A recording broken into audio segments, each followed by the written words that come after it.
Hey y'all, Matt Smith back here with you. LSU Tigers today on our SEC season preview. This, of course, a team just 18 months or so removed from that 15-0 national title season, one of the best teams of all time, I think, at least in my lifetime of watching college football for 30 years or so, and then kind of bottomed out, or we think bottomed out at 5-5 last year. Wild season. Started out with that memorable loss to Mississippi State in Baton Rouge, where they had no answer for the air raid. Got a little better as the season progressed, had a big win over South Carolina, but then turned around the next week and went to Auburn, a team who they've had a ton of success against, and just got popped down there on the plains. Struggled for most of the rest of November, gave A&M a decent game Thanksgiving weekend. Alabama took them behind the woodshed, of course, in a revenge game, and then the nice close to the season, which should give the Tiger fans at least some hope that Ed can really get this thing turned around there down on the Bayou with that big win over Florida to knock them out of the national title race, and then a wild shootout win over Lane Kiffin and Ole Miss to close the season. So 5-5 a year ago. Two new coordinators coming in. Durante Jones continuing a theme that we've seen throughout the SEC this offseason is going to the NFL for coordinator hires. He was with the Vikings. He's going to come down and try to get that defense back to where it was under Dave Aranda in 2018, 2019. Ed Orgeron did make a pretty good run at Marcus Freeman, who was the Cincinnati defensive coordinator. He ended up staying in the Midwest, going to Notre Dame.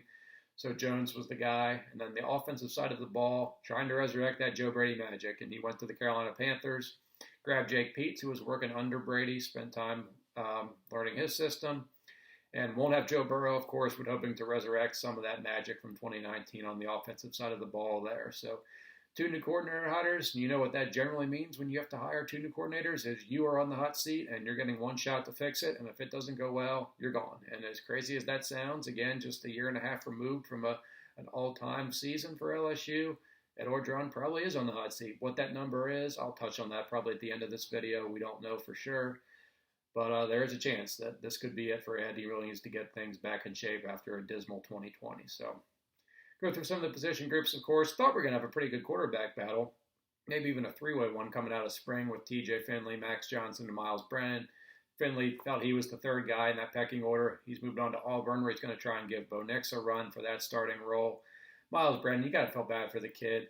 Just suffered a left arm injury, not really working out as far as we know.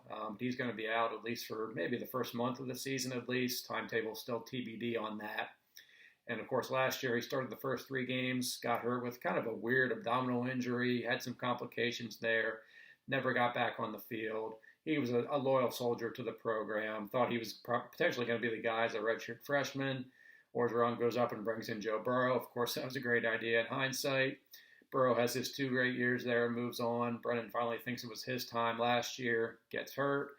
Comes back this year, appears to be healthy, and now he's probably going to be out, and it's going to be hard for him to ever probably reclaim that starting job with Max Johnson finishing so well last year, and now definitely going to start at least for a while with Brennan's sideline. So Max Johnson, son of Brad Johnson, Super Bowl winning quarterback from 20 years or so ago, again, played really well down the stretch against Florida, against Ole Miss. I believe he only had 1 interception all of last season and 140, 150 throws. That's great. Young quarterback avoiding turnovers. You can build on that. We'll see how well he clicks with Peetz and kind of the new or the old new offense, I guess you could call it, for the Tigers this year. So decent weapons around him. 2 decent running backs back. John Emery's probably about time for him to break out now as a third-year guy, top recruit.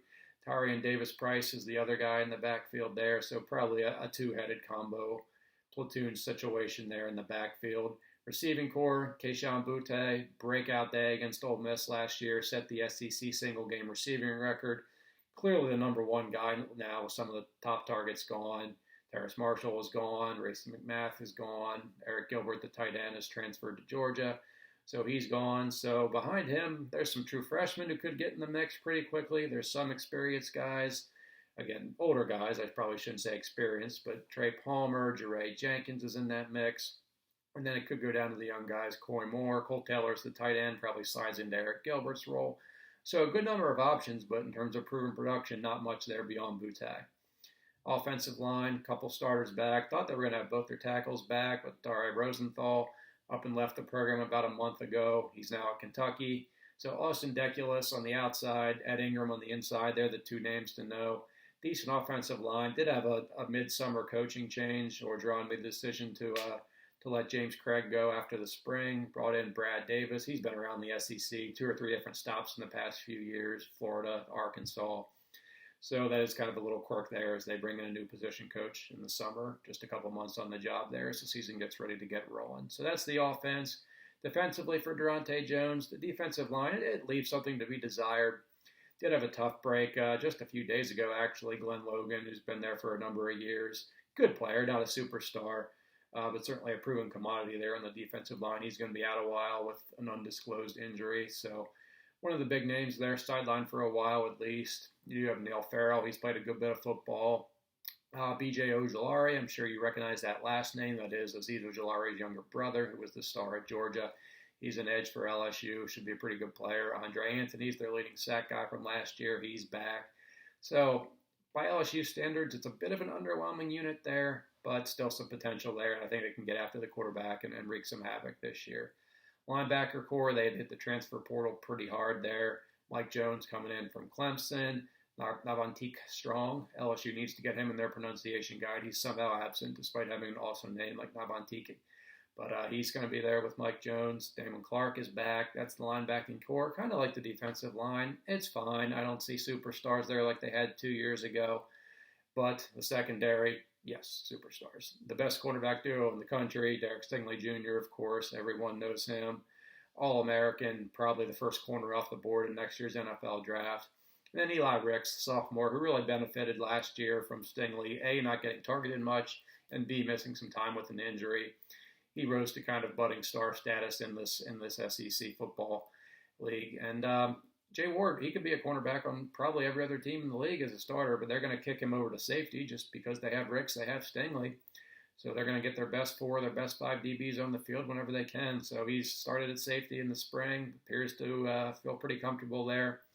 So he's going to be out there as a safety this year. But that secondary is probably the best in the league. I know Alabama's loaded as well. Georgia should be pretty good, but that cornerback pair with Ricks and Stingley, you can't top that in college football this year. Looking at the schedule, fun opener at UCLA. And that Rose Bowl has been a house of horrors for SEC teams in the regular season. We saw A&M go out there a couple years ago, had that big 34-point lead just melt away. Tennessee's gone out there a couple times and lost. Alabama took a top 5 team there under Mike Dubose and got popped in the opener and spiraled downhill. So I think they went 3-8 that year. So Rose Bowl has not been kind to the SEC teams, at least in September. So that's probably outside of Georgia Clemson. That's up there in terms of the second, third best game of that opening weekend. So pretty pumped about that one. Tigers should be bringing a lot of purple and gold out there to the Rose Bowl. Should be a fun atmosphere there on the first Saturday night of the season there in Pasadena. After that, rotating game is at Kentucky. Tigers haven't been up there in 14 years since they were number 1 and lost in 2007 in a memorable triple overtime game. So not a bad deal there. No Georgia this year. Florida comes to Baton Rouge. Auburn comes to Baton Rouge. A&M comes to Baton Rouge. So overall, not too bad. If you're going to chalk up a loss to Alabama, that game's in Tuscaloosa. Might as well be a road game. As far as the prediction goes, as I said, very high variance team. I could see this team going 10-2, maybe even 11-1, and even 6-6 wouldn't shock me. But I'm going kind of right in the middle of that. I'm going 8-4, probably more on the bearish side of things for LSU. I have another loss to Mississippi State in late September. Just kind of a gut feel. I think they will be fired up after how bad they played last year in the season opener. But just a gut feeling there, having to go to Starkville. I think that could be a big day for the Bullies. So I'm going to call for a loss there. The Florida LSU series, the Gators have lost 2 in a row. That series is always really competitive, doesn't get very streaky. So I think Florida avoids a 3-game skid and goes into Baton Rouge and wins that game. Then I have losses to Ole Miss as well in Oxford, and then at Alabama. I do have them beating A&M in the season finale, but by that point, at Orgeron could be almost out the door, so it might not even matter at 8-4. But again, it's hard to pinpoint a number. In the past, with coaches on the hot seat, it was kind of easy to point to a number they really needed to get to. I'm not sure that's the case with Ed. 8 seems like a tough sell for him to get 2022, but it might be enough. I don't know. So I'm going 8-4, 4-4 in the league. That would be in the Gator Bowl. I have them playing Miami, Florida. Pretty disappointing season, but LSU, Miami at least would bring some juice to that holiday week between Christmas and New Year's, even for a glorified exhibition, I think, between 2 very successful programs of the past 30, 40 years in the Canes and the Tigers. So That's the LSU Tigers for you. Please let me know your thoughts in the comments below. Do you think Ed makes it to 2022? Reach out to me on Twitter, of course, at MattSmithCFB. Thanks so much for watching. Check SouthernPigskin.com for the written preview. And we got some more teams to wrap up before this series concludes and we get the season rolling. Thanks, guys. Appreciate it.